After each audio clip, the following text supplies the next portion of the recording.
Hey everybody, I'm Karthik and this is ChainLens, a BTC transaction visualizer.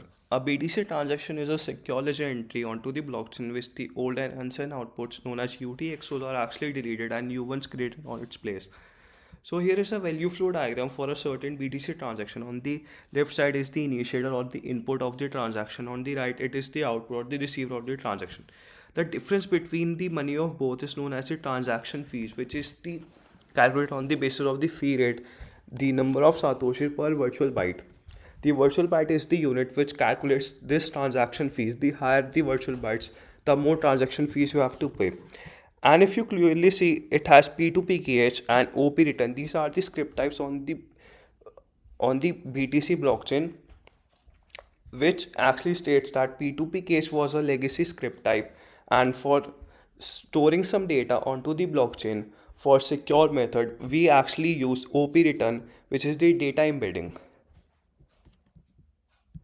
If you closely look for this block transactions, you can see some have been labeled as SegWit, some have been labeled as legacy. The key difference between SegWit and legacy is that SegWit separates the signature data into a separate witness section, which is way cheaper and lighter than the legacy transaction, due to which the transaction ID and W transaction ID is different from one another.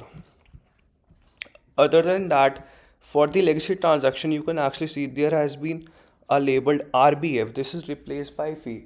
If a transaction has been stuck in queue due to low transaction fees, a user can actually create a similar identical transaction with the higher transaction fees according to the n sequence input numbers, and that transaction would be completed.